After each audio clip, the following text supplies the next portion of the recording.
Tenho sido muito crítica da atuação da Procuradoria, do próprio Ministério, na forma como comunica com o país em processos que envolvem políticos e governantes. Desta vez eu acho que fez bem.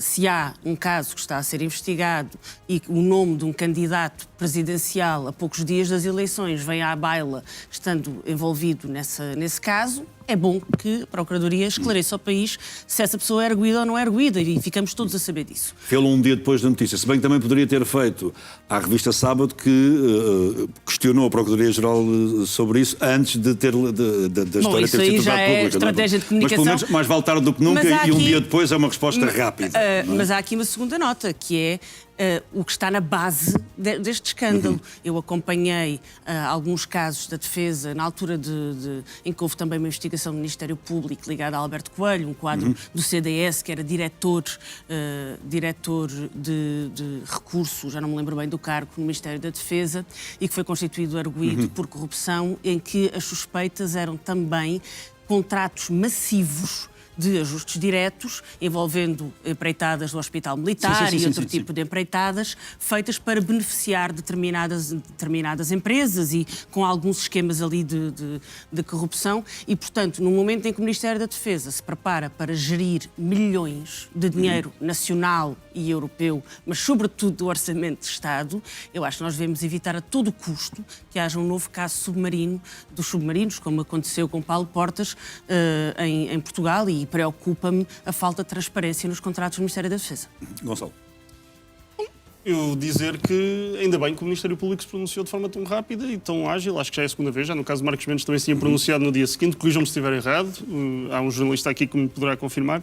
Não confio 100% deste jornalista, mas aconteceu. Mas isso mata o caso politicamente ou isto vai perseguir Gouveia Mel durante a campanha eleitoral? Eu dizer o que quer que aconteça em Portugal, que mata o caso politicamente, quando toca na justiça, é sempre precoce de dizer, não é? Quer dizer, nós temos um caso que abalou todo o sistema político de um ex-primeiro-ministro que ainda continua em julgamento passado mais de uma década. E, portanto, eu lembro dele ser detido... Julgamento não, ainda nem foi. Ou seja, qual é... eu dizer que mata o caso, eu sei lá se mata o caso. Agora, o que eu gostava, e isso é bom, ainda bem que isto foi já posto em claro, é que agora podemos falar ou perguntar a Gouveia Mel o que é que ele pensa sobre os temas que realmente interessam do país, porque um Presidente da República tem o poder de veto, vai receber leis com as quais concordará, discordará, e eu gostava de saber o que é que o Presidente da República, no caso dele ser Gouveia Mel, o que é que ele tem a dizer sobre determinados temas, o que é que ele pensa da saúde, o que é que ele pensa da educação, ou seja, e eu percebo que isso é capaz de ser um bocado mais chato, mas eu peço aos jornalistas que o façam porque passaram muitos debates, eu ouvi alguns debates do Gouveia Mel e sinceramente não sei o que é que ele pensa, portanto gostava mesmo de concretizassem esse aspecto, se calhar é por isso, até porque cada vez que ele abre a boca vai descendo nas sondagens, devo dizer, portanto é isso que eu peço, agora que os jornalistas se dediquem a perguntar o que é que o Gouveia Mel pensa exatamente do país. Bom, às vezes o debate para jornalistas é uma missão muito difícil. Eu nesta matéria julgo que a culpa não é dos jornalistas, julgo que é do próprio candidato. Vamos mudar de temas. Joana, o Tribunal Constitucional já sacudiu, de certa forma, a água do capote, portanto descartou responsabilidades nesta confusão, nesta polémica dos boletins de votos para as presidenciais. De quem é que é a responsabilidade disto? Em primeiro lugar, um boletim de voto tenha pessoas que não são candidatas. É absurdo. É uma coisa que nem consigo adjetivar. Acho que não é preciso adjetivar. As pessoas vão votar em quem é candidato.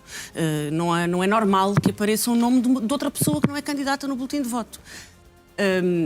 Por outro lado, eu tenho muito medo de alterações a leis eleitorais que sejam feitas sem ser de forma cirúrgica para resolver problemas concretos. Eu não sou especialista em lei eleitoral. Estou a ficar convencida dos argumentos de que os prazos previstos não são possíveis de cumprir e que isto só se resolve com uma alteração à lei.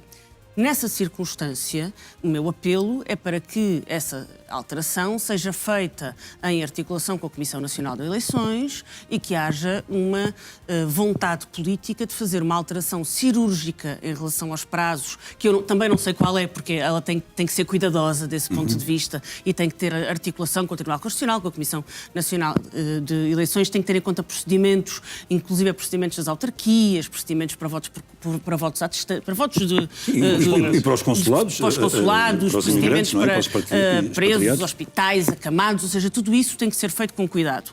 Se é para ser feito, que não seja agora, por causa deste escândalo, uma coisa às 3 pancadas, que vai para o Parlamento e que tem que se apressar para ser aprovada porque deu escândalo e porque... Não, tem que se fazer uma coisa como deve ser, que é para resolver o problema.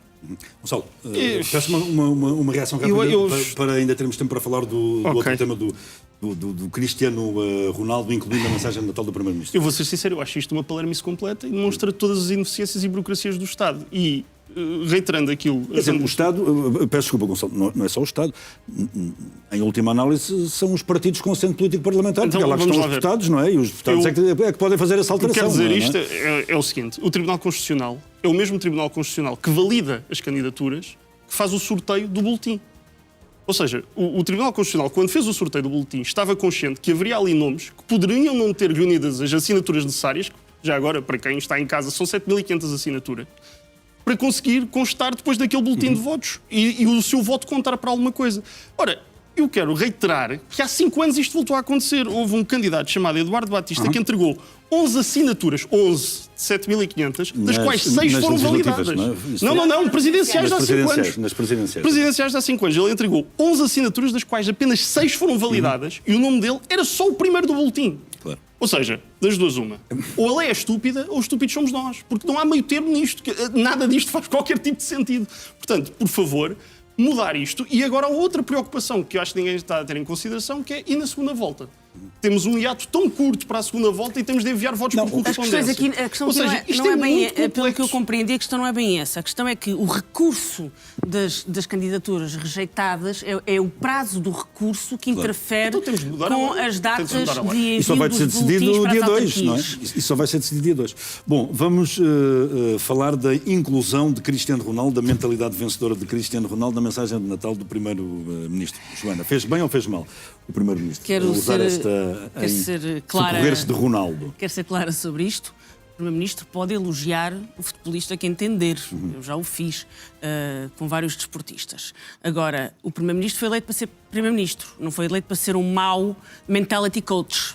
Acho que foi isso que o Primeiro-Ministro foi na mensagem de Natal? Um Primeiro-Ministro que é um governante medíocre, de um governo incompetente, não pode pôr em cima da mentalidade dos portugueses que se esfalfam a trabalhar a culpa dos problemas do país. Não pode. Não pode dizer que os problemas do país que a responsabilidade dos problemas do país é não termos mentalidade de Cristiano Ronaldo. Porque há muito português que se esfalfa a trabalhar e nunca vai ter a fortuna do Cristiano Ronaldo, nem as possibilidades que o Cristiano Ronaldo teve. Comparar um projeto de país à vida de um jogador de futebol que teve uma chance em milhões é medíocre, é insultuoso para toda a gente que se mata a trabalhar todos os dias, e eu acho que foi a mensagem de Natal mais, volto a usar a palavra medíocre, que eu ouvi e já discordei de muitas ao longo das últimas décadas. Gonçalo. Isto é simples, eu acho que para os portugueses jogarem como o Cristiano Ronaldo não podem ter as condições de treino e os salários do Sporting de Espinho. Eu quero dizer, atenção, nada contra o Sporting de Espinho, é um clube histórico português do futebol e do voleibol, acima de tudo. Neste momento está na primeira divisão da Distrital de Aveiro. E, atenção, mas é o problema de estarmos agarrados à história, que depois, quando, em vez de olharmos para o futuro, ficamos agarrados a o quê? Temos um PIB per capita que é 83% da média da União Europeia. Portanto, 18º em 27 países. Acho que o Ronaldo não joga na metade inferior da tabela de nenhuma equipa do mundo. 38% dos adultos em Portugal não têm sequer o ensino secundário. É o dobro da média da OCDE.